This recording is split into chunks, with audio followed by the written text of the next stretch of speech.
Bonjour à tous et bienvenue sur la chaîne où on parle de pédocriminalité sans aucun tabou. Aujourd'hui, je vais répondre à vos questions et en fait, je vais rendre vos questions publiques avec votre accord naturellement, simplement parce que je pense que les victimes et les proches des victimes qui suivent cette chaîne ont besoin de les entendre et ont besoin peut-être aussi de connaître les réponses que je vous ai données en message privé. Je trouve que c'est important parce que depuis que j'ai fait la vidéo sur les red flags, j'ai plein de victimes qui m'écrivent en me disant j'ai cru ressentir ça, j'ai cru penser ça, j'ai cru comprendre ça, est-ce que tu crois que du coup, voilà, est-ce que c'est juste, est-ce que c'est faux?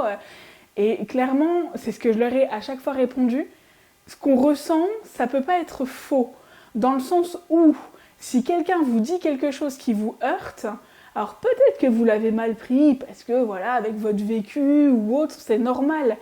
Mais là, dans tous les exemples qu'on m'a donnés, parce que naturellement, je leur ai demandé de m'expliquer un petit peu la situation, dans tous les exemples qu'on m'a donnés, la victime avait totalement raison, en fait, de ressentir ça. Et je me suis dit que j'allais le partager avec vous parce que c'est hyper intéressant de voir dans des situations où clairement il n'y a aucun doute possible, les victimes doutent quand même. Et je me dis, en tant que proche de victime ou autre, je vais vous donner ces situations, en tant que victime aussi, parce que vous les avez forcément vécues. Moi, toutes les situations, alors sauf une, et je vous la dirai à ce moment-là, je les ai déjà vécues. Je les ai déjà eues, je les ai déjà ressenties et tout. Et j'ai eu les mêmes doutes à ce moment-là, parce que j'en étais pas là dans mon parcours de guérison, etc. À chaque fois, il y a Pixel dans mes vidéos. Pixel, c'est mon chat, pour ceux qui ne le savent pas encore. Il est juste là, enfin, elle est juste là. Et je referme ma parenthèse, je les ai déjà ressentis et sur le coup je me disais, j'avais les mêmes doutes. Et à chaque fois j'en parlais et j'avais besoin de quelqu'un qui me dise non mais t'as pas déconné, t'as totalement raison de ressentir ça, etc. C'est totalement vrai ce que tu as ressenti, c'est la personne en face de toi qui a déconné dans ce qu'elle a dit, dans ce qu'elle a fait, etc. Du coup, je me suis dit que les situations là j'allais vous les partager puisqu'il y en a 3 que j'ai vécues sur les 4. Alors, la première. On était en repas de famille quand quelqu'un m'a dit « De toute façon, avec ton caractère, t'étais la victime idéale. Je l'ai mal pris, est-ce que c'est normal ?» En fait, c'est horrible ce que la personne, elle a dit. Parce qu'en gros, moi, ce que je comprends là-dedans, c'est « T'étais prédestinée à te faire violer. » On peut pas dire ça à quelqu'un. On peut pas dire ça à quelqu'un parce que quelque part, ça veut dire que la personne, c'est de sa faute. C'est de ta faute parce que tu as tel ou tel caractère, c'est de ta faute parce que tu as telle ou telle manière de penser, c'est de ta faute parce que tu as telle ou telle manière d'agir. Et là, en fait, la personne, ce qu'elle disait, c'était, pour expliquer un petit peu plus la situation, tu as toujours eu un caractère assez docile, donc c'était normal que ce soit toi la victime. La victime, ça peut être même dans du harcèlement pour l'école, ça peut être dans plein de choses en fait. Parce que si on part par là, ça peut vraiment s'étaler sur beaucoup de situations. Et en fait, mais franchement, je lui disais, mais la personne, soit elle n'a pas réfléchi, soit elle est vraiment malveillante quelque part, parce qu'on ne peut pas sortir ça à quelqu'un sans conséquence. Et la victime m'a dit qu'elle était tellement choquée sur le moment qu'en fait, elle n'a pas su quoi répondre. Pixel essaye de me chômer ma feuille. Elle était tellement choquée sur le moment qu'elle ne savait pas quoi répondre. Et je lui ai dit qu'en fait, à ce moment-là, il fallait lui dire « Non mais, parce qu'il y a des caractères prédisposés à se faire violer, c'est quoi le délire en fait? C'est quoi le truc? C'est tu vois une victime dans la rue, ça veut dire que tu vas lui dire que parce qu'elle est habillée comme ça ou comme ça, elle doit se faire violer? Enfin, je sais pas moi. Non, ça se dit pas et ça se pense pas non plus. Et c'est un problème de société, hein, c'est toute une façon de penser qu'il faut changer. Mais en effet, la victime, quand elle a pensé ça, en fait, elle avait totalement raison. Totalement. Donc, il fallait pas qu'elle ait peur de ce qu'elle ressente à ce moment-là. Et en fait, faut pas avoir peur de le dire à la personne. Lui dire, donc, tu estimes que si toi, tu vas à la piscine, tu te mets en maillot de bain, ce qui se fait tout à fait en France, hein, dans notre société, dans notre culture, etc. Comme moi, quand j'étais petite, à Nice, il y avait plein de femmes qui étaient seins nus. Ça veut dire quoi? Que la nana qui se met seins nus à la plage, en fait, elle est prédisposée à se faire violer parce qu'elle aura montré ses seins? Non, en fait, il n'y a rien de sexuel dans le contexte où elle le fait. Et pareil, comment vous pouvez sexualiser un enfant? Parce que là, vous le savez, sur ma chaîne, on parle de pédocriminalité. Donc la victime, on lui a dit qu'en fait, depuis qu'elle était toute petite, elle avait le caractère assez docile pour se faire violer. En fait, c'est complètement débile comme raisonnement. On peut pas raisonner comme ça. Parce que ça veut dire que, ouais, 3 enfants sur 10 ont des prédispositions à se faire violer, donc quelque part, on n'a pas besoin de changer les choses. Puisque, en fait, finalement, c'est des gamins, bon bah voilà, c'est comme ça. On peut pas accepter que la pédocriminalité, en tout cas à mon sens, et voilà, quand j'en parle, c'est vraiment mon avis, on peut pas accepter que la pédocriminalité, ce soit un facteur possible pour un enfant. Quand on connaît toutes les répercussions que ça a derrière sur la vie de la victime, on peut pas accepter ce facteur de risque. Donc, cette manière de penser, elle est obsolète. En tout cas, j'estime qu'à notre époque, avec tous les mouvements MeToo inceste, hashtag MeToo, etc., on peut plus penser comme ça. En tout cas, ce n'est plus permis. Avant, on le disait et les victimes se remettaient en question. Moi, actuellement, si t'es victime, il n'y a pas de doute là-dessus. Et c'est pas toi qui l'as provoqué. C'est pas possible. Et quand je lui ai dit ça, elle m'a dit « Ouais, ben... j'ai quand même de la culpabilité par rapport à ce qui m'est arrivé et tout, donc non, alors t'as de la culpabilité parce que déjà beaucoup de victimes dans leur parcours ont de la culpabilité. Moi-même, bah, j'en ai encore maintenant, en tout cas j'en ressens encore par moments. Et après je me reprends vite, je me dis non mais n'importe quoi, etc. Mais il faut savoir qu'on aura toujours ce mini doute, mais il faut pas avoir de doute. Et moi j'ai la chance d'être très bien entourée, donc de pouvoir en parler avec Simon, lui dire bah tu vois si j'avais fait ça autrement, est-ce que ça se serait peut-être mieux passé, est-ce que ma famille aurait pris parti pour moi ou autre. Et lui qui me dit non mais non, tu vois bien que depuis le départ il y a personne en fait, enfin il y a personne. Quand je dis ça, attention à mes proches qui regardent mes vidéos, à ne pas extrapoler ce que je dis. Il y a personne qui a pris parti pour moi simplement parce qu'il y a 20% de la famille qui a pris parti pour moi. Et il faut regarder en fait dans les statistiques, bah, malheureusement je suis dans les statistiques parce que 20% des proches, ou dans 20% des cas, c'est ça qui est intéressant, soit vous avez 20% des proches qui prennent parti pour vous, soit les victimes, dans 20% des cas, elles ont leur famille proche qui prennent parti complètement pour elles. Mais vous avez toujours des oncles, des tantes ou autres qui ont en fait des doutes et ça fait malheureusement partie de la famille proche. Donc je dirais que même si dans les 20% des cas, la victime est soutenue par toute sa famille, c'est jamais à 100%, il y a quand même des personnes qui n'y croiront pas complètement. Même si c'est totalement absurde, c'est les stats. Je les ai déjà mis dans une de mes vidéos, donc n'hésitez pas à aller les voir pour avoir tous les chiffres exacts, etc. Ensuite, la deuxième situation. Mon mec m'a trompée et m'a dit que c'était de ma faute parce que je savais pas lui donner ce qu'il voulait. Alors vous vous doutez bien que cette situation-là, je l'ai pas vécue.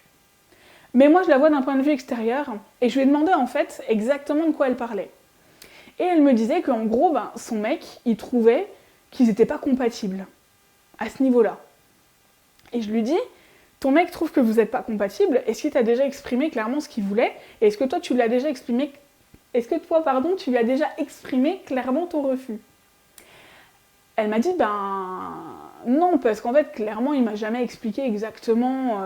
Et je lui demandais depuis combien de temps ils étaient ensemble, et en fait, ils étaient ensemble quand même depuis 7 ans. Et je lui dis, en 7 ans, vous n'avez pas eu l'occasion d'en parler. Elle me dit, si, quand même, mais il trouve que, en gros, ils n'ont pas des rapports assez rapprochés, etc. Et je lui dis, ok, est-ce que tu peux me dire si lui, quand il te l'a avoué, parce qu'en fait là, dans son cas, son mec lui a avoué, est-ce que tu peux me dire quel terme il a utilisé? Et elle me dit, il m'a dit, faut que je te parle d'un truc, il s'en voulait à mort, il lui a dit, je t'ai trompé. Et je dis, va voir la définition du mot tromper. T'as pas besoin d'être marié, t'as pas besoin d'être paxé, t'as juste besoin d'être en couple pour savoir que s'il a utilisé le mot tromper, alors il sait qu'il a mis un coup de canif dans le contrat. T'as pas à douter de toi, parce que clairement, s'il est avec toi, il sait comment t'es. Enfin, au bout de 7 ans, il y a quand même plus de doute possible. La personne, elle va pas changer au bout de 7 ans, ou en tout cas, tu vas pas découvrir réellement comment elle est au bout de 7 ans. Ou alors parce que t'avais des œillères ou autre, ça se peut aussi. Il y a beaucoup de victimes qui idéalisent des fois leur conjoint, et quand elles se rendent compte que le conjoint est pas forcément bon pour elles, elles ont un peu du mal aussi à l'accepter par rapport à tout leur parcours. Mais là, elle m'expliquait que ils s'étaient connus très jeunes et que en fait, ils avaient évolué un peu différemment. Et je lui ai demandé, concrètement, si vous vous séparez, qu'est-ce que tu perds? Elle me disait qu'elle perdait en gros sa situation. Des fois, il vaut mieux perdre une situation parce que là, en gros, même s'il ne l'a pas fait méchamment, il t'accuse d'être à l'origine de ce que lui a fait. Pour être poli, quand on fait du caca, on ne peut pas reprocher aux autres d'être à l'origine de notre choix. Quand on fait un mauvais choix dans la vie, il faut l'assumer jusqu'au bout. Alors, il suffit de demander pardon, mais quand on demande pardon à quelqu'un et qu'on veut être pardonné, on ne peut pas dire à la personne « je te demande pardon, mais… » Il n'y a pas de « mais ». Tu peux dire « je te demande pardon ».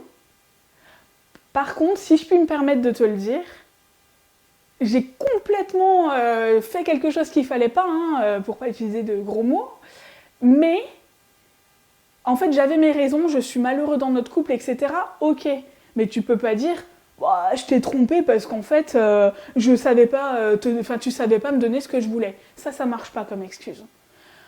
Tu peux dire voilà, j'ai fait quelque chose qu'il fallait pas et je voudrais m'améliorer, ou alors écoute, j'ai fait quelque chose qu'il fallait pas, j'assume jusqu'au bout parce que clairement je suis pas heureux dans notre couple, alors je voudrais qu'on se sépare. Là, ok. Par contre, quand il l'a fait, il savait que c'était quelque chose de pas bien, puisque la preuve, il a utilisé ce terme tromper. On n'utilise pas ce terme si on se sent légitime dans ce qu'on fait.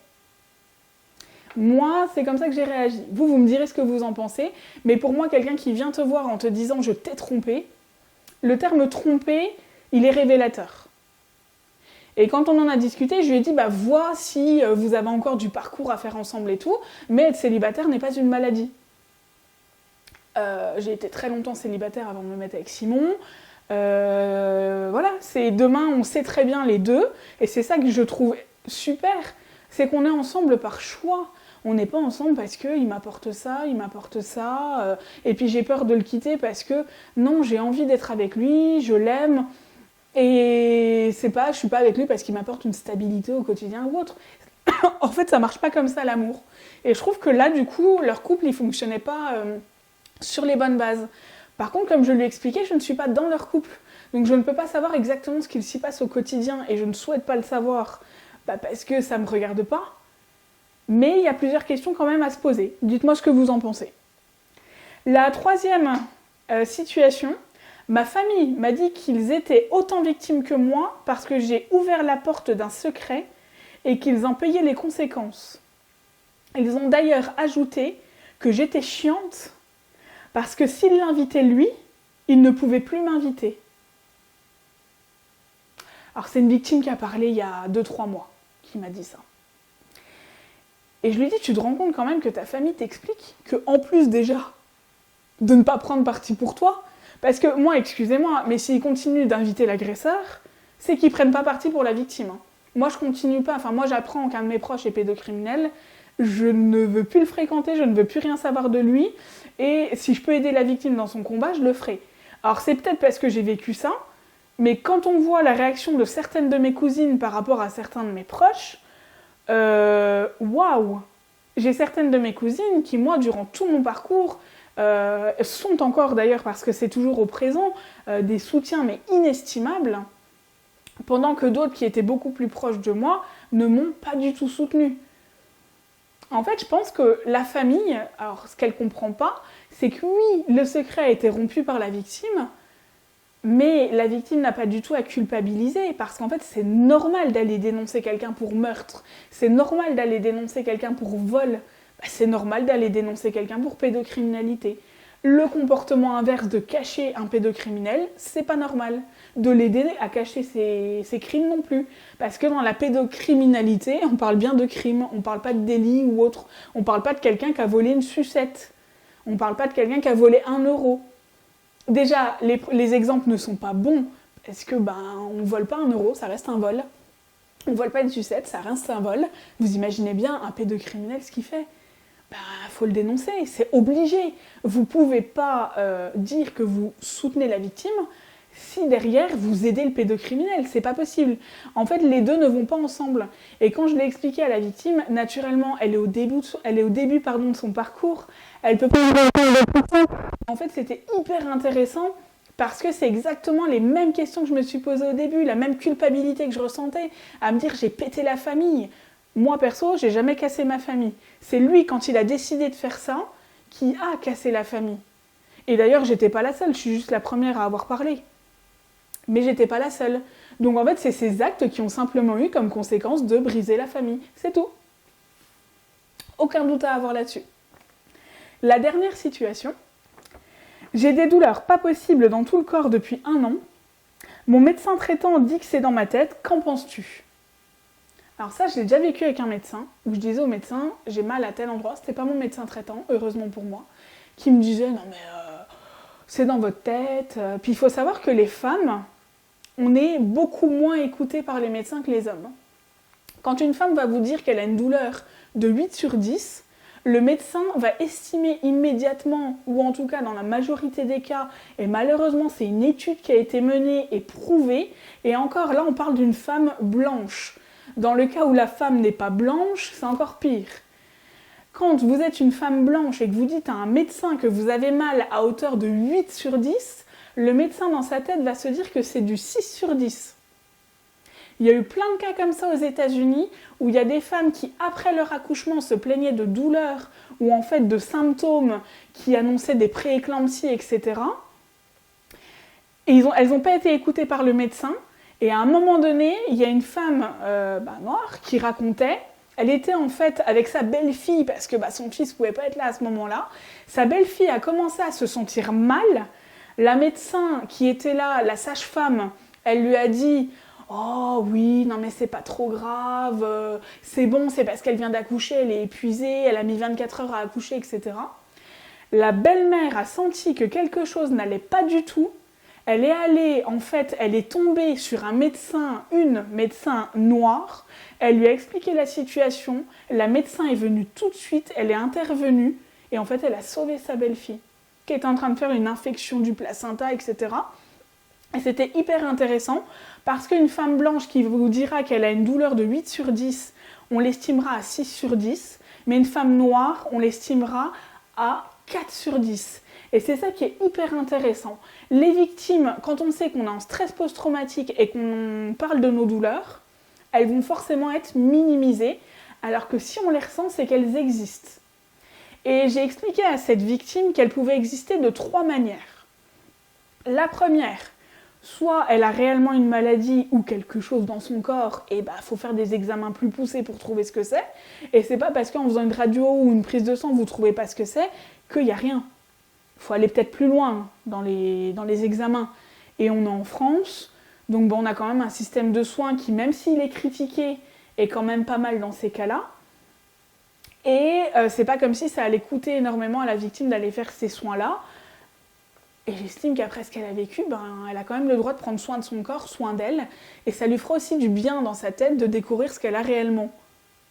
Après, c'est ce que j'avais noté à la victime, c'est important de le savoir, c'est peut-être aussi la mémoire traumatique qui se réveille.